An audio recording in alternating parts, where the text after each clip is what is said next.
Salve, salve, futuro aprovado, futura aprovada, tudo bom com vocês? Aqui professor Bozeto, e no vídeo de hoje eu quero trazer a questão da definição, né, do que é arma de fogo de uso proibido, de uso restrito e de uso permitido, isso mesmo. Uma live anterior, uma aluna questionou a respeito do, afinal de contas, como é que eu sei que é arma de uso proibido, quando que é?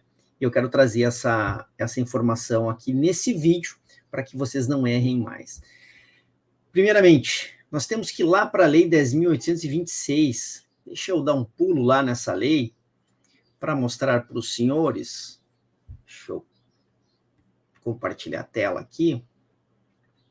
Se a gente for lá para a Lei 10.826, o que tem a Lei 10.826? Eu preciso saber o quê?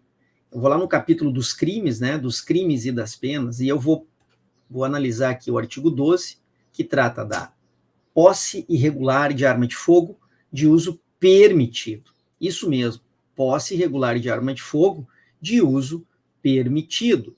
Além do artigo 12, eu tenho o quê? Eu tenho o artigo 14, que fala do porte ilegal de arma de fogo de uso permitido. Então, o 12 e o 14, eu tenho posse e porte. Você não pode esquecer isso. Quando eu vou para o artigo 16, percebam que houve aqui uma atualização em razão da Lei 13.964, o famoso pacote anticrime, que entrou em vigor quando? 23 de janeiro de 2020. Aqui nós tivemos uma alteração do caput. Antes do pacote anticrime, nós tínhamos o artigo 16 caput, perfeito? E seu parágrafo único mudou. Agora nós temos o caput do artigo 16, que fala possuir, deter, portar, adquirir, fornecer, receber, ter em depósito, transportar, ceder, ainda que gratuitamente, emprestar, remeter, empregar, manter sob sua guarda ou ocultar arma de fogo, acessório ou munição de uso restrito, sem autorização e em desacordo com determinação legal ou regulamentar. Pena, reclusão de 3 a 6 anos. Vejam que aqui é uma pena alta, onde o delegado de polícia não pode, num caso de prisão em flagrante, arbitrar fiança. Por quê? Porque a pena máxima ultrapassa os 4 anos. E aí nós temos 2 parágrafos. Teve a criação do parágrafo 1º, nas mesmas penas incorre quem? Aí suprimir ou alterar marca, numeração ou qualquer sinal de identificação de arma de fogo ou artefato, modificar as características da arma. Vejam, modificar as características da arma de forma a torná-la equivalente à arma de fogo de uso proibido ou restrito, ou para fins de dificultar ou de qualquer modo induzir o erro à autoridade policial, perito ou juiz. Possuir, detiver, fabricar ou empregar artefato explosivo ou incendiário, e assim vai até o inciso 6º. E o parágrafo 2º, aqui nós temos o de uso proibido. Se as condutas escritas no caput e no parágrafo 1º desse artigo envolverem armas de fogo de uso proibido, a pena aumenta, não é mais 3 a 6, é de 4 a 12. É um aumento considerável, perfeito?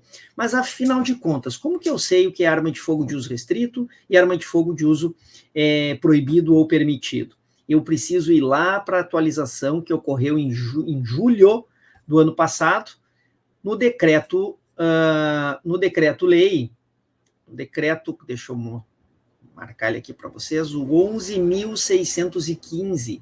Anotem aí, gravem aí. Nós tivemos aqui mais uma regulamentação, mais uma atualização. E neste decreto, quando eu desço lá para o artigo 11,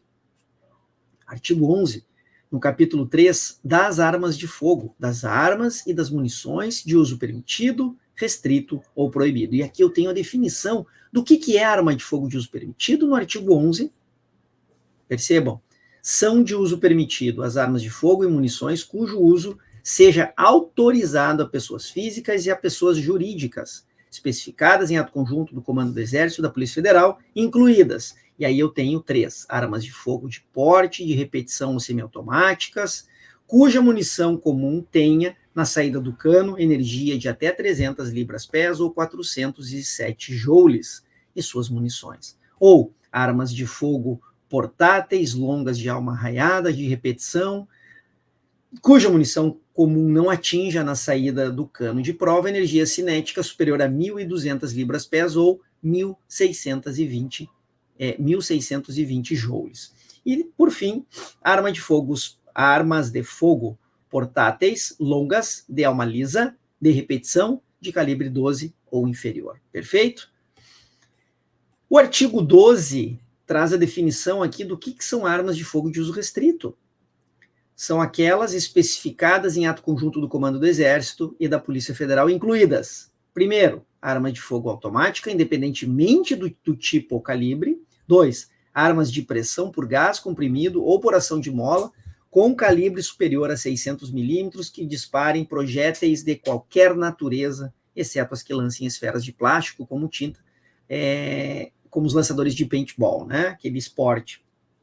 3, armas de fogo de porte cuja munição comum tenha na saída do cano de prova energia superior a 300 libras-pé ou 407 joules e suas munições.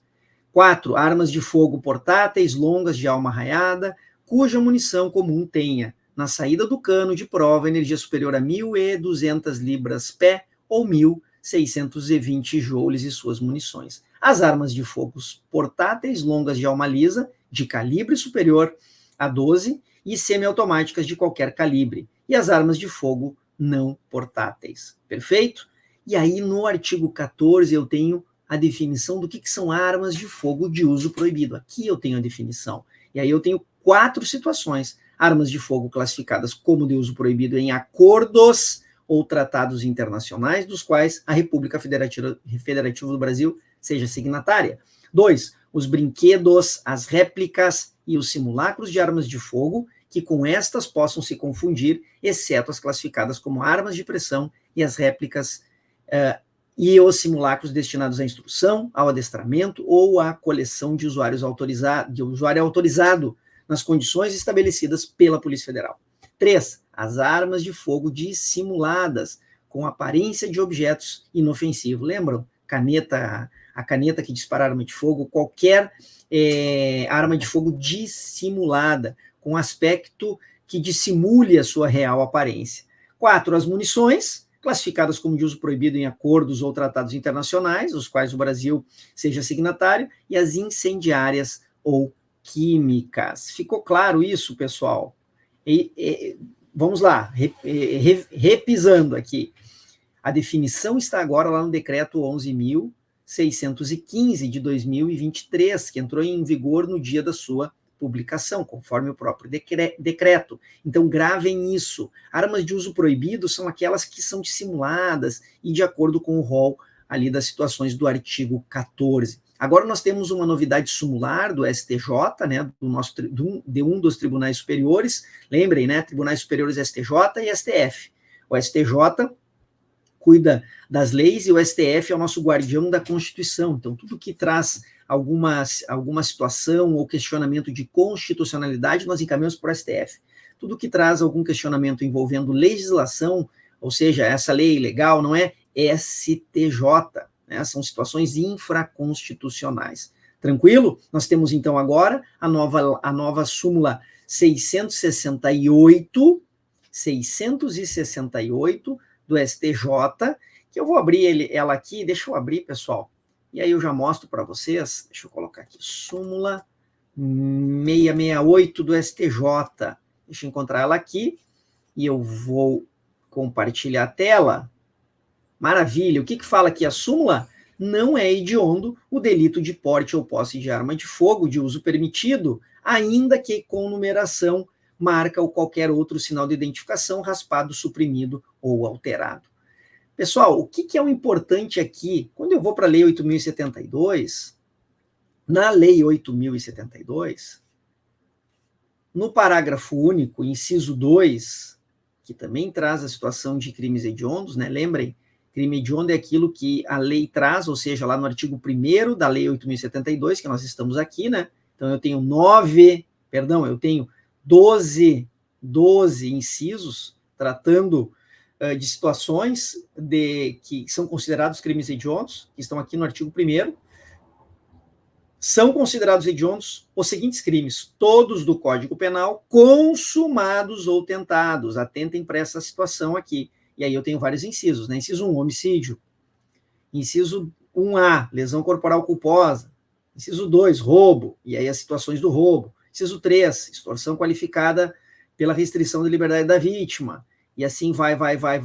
Lembrem que agora, a partir do inciso 10, nós tivemos 3 situações trazidas pela nova lei, atualíssima lei 14.811, de 12 de janeiro de 2024, ou seja, do ano corrente, 3 novas situações de crimes considerados agora hediondos. O induzimento, instigação ou auxílio ao suicídio, o sequestro e cárcere privado cometido contra menor de 18 anos e o tráfico de pessoas cometido contra criança ou adolescente. Mas para o nosso vídeo aqui, vamos para o parágrafo único, que também traz situações de crimes considerados hediondos, ou seja, trata esses crimes, aqui no caso, crimes em legislações esparsas, como hediondos, perfeito? E o inciso 2 fala o quê? O crime de posse ou porte ilegal de arma de fogo de uso proibido é considerado hediondo. Mas por que eu estou falando isso? Porque quando a gente vai lá para a Lei 10.826, o que eu tenho lá, pessoal? Sempre pesquisem no Planalto, tá? Que é sempre muito bem atualizado. Eu tenho o seguinte, eu já li para vocês lá no início, né? O artigo 16 trata da posse ou porte ilegal de arma de fogo de uso restrito, não é mais hediondo. Era antes do pacote anticrime, agora não mais. Agora somente é hediondo a situação do parágrafo 2º, né?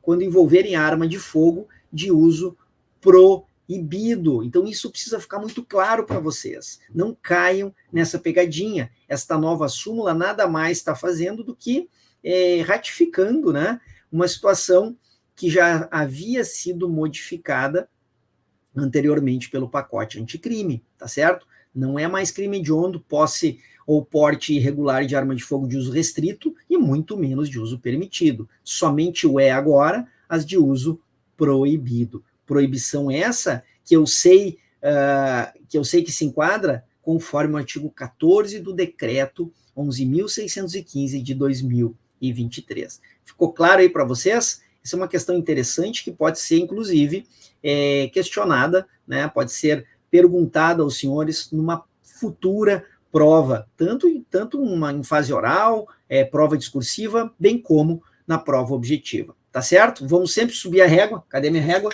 Vamos sempre subir a régua aqui do nosso estudo. Espero que vocês tenham gostado. Bons estudos e até um próximo vídeo. Valeu!